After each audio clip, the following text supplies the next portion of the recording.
అందరికీ నమస్కారం అండి. అన్నం, ఇడ్లీ, దోశలోకి ఆరోగ్యకరమైన కాకరకాయ పొడి తయారీ విధానం, కావలసిన పదార్థాలు చూద్దామండి. ఒక అర కేజీ కాకరకాయలను తీసుకుని శుభ్రంగా కడిగి తడి లేని వాటిని మధ్యకి కట్ చేసుకుందాం. కాకరకాయలోని విటమిన్లు మరియు ఖనిజాలు చాలా ఉంటాయండి. ఇలా కట్ చేసుకున్న ముక్కల్ని ఒక పీలర్తో మధ్యలో ఉన్న గింజలన్నీ స్కూప్ చేసేసుకుందామండి.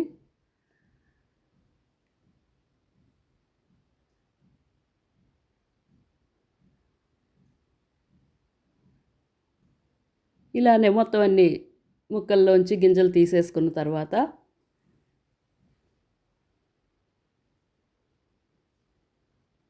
ఒక గ్రేటర్ తీసుకుని పెద్దగా ఉన్న వైపు తురుముకుందామండి.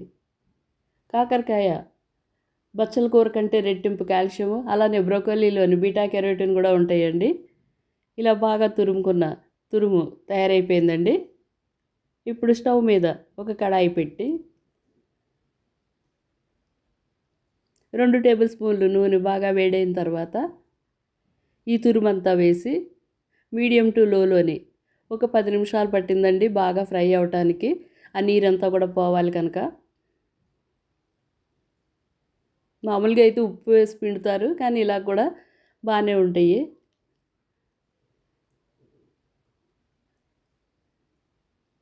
కొలెస్ట్రాల్ తగ్గించడంలోను, రోగనిరోధక వ్యవస్థను బలపరిచి శ్వాసకోశ ఆరోగ్యాన్ని కూడా కాపాడుతుందండి.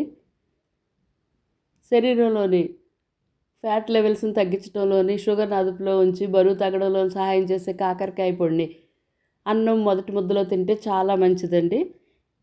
ఒక 10 నిమిషాలకి ఇలా బాగా మంచిగా పొడి పొడిలాడుతున్న కాకరకాయ వేగిపోయిందండి. దీన్ని ఇప్పుడు ఒక ప్లేట్లోకి తీసి చల్లడానికి పక్కన ఉంచుకుందాం.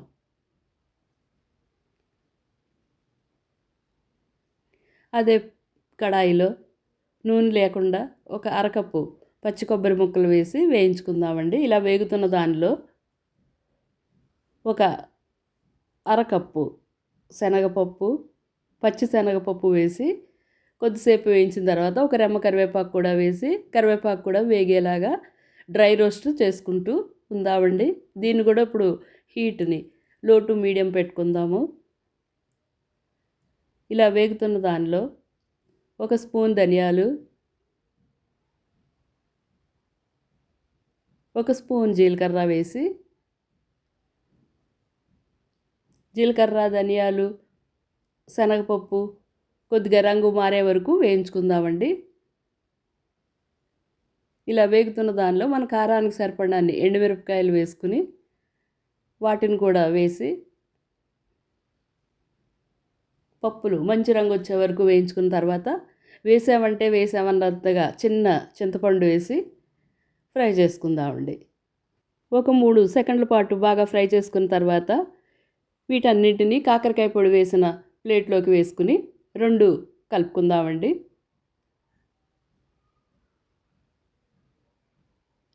ఇలా బాగా కలిసి చల్లారిన దాన్ని మిక్సీ జార్లో వేసుకొని మెత్తటి పొడి చేసుకుందాం.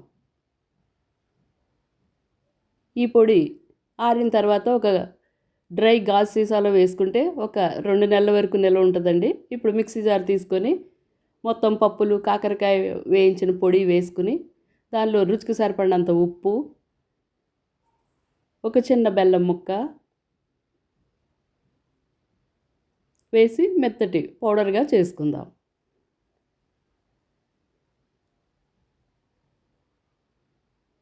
ఆరోగ్యకరమైన, రుచికరమైన తీపి, పులుపు, కారం కలిసిన కాకరకాయ కారం రెడీ అయిపోయిందండి. ఇప్పుడు దీన్ని ఒక ప్లేట్లో వేసి కొద్దిసేపు ఆరనిద్దాం. పిల్లల దగ్గర నుంచి పెద్దవాళ్ళ వరకు అన్నం, ఇడ్లీ, దోశలోకి మొదటి ముద్దలో తినే ఈ పొడి చాలా ఆరోగ్యకరమైందండి. మీకు కూడా నచ్చినట్లయితే తప్పకుండా రుచి చూసి ఒక మంచి కామెంట్ రాయండి. అలానే నచ్చినట్లయితే ఒక లైక్, ఒక కామెంట్ మీ ఫ్రెండ్స్, ఫ్యామిలీ మెంబర్స్కి షేర్ చేయండి.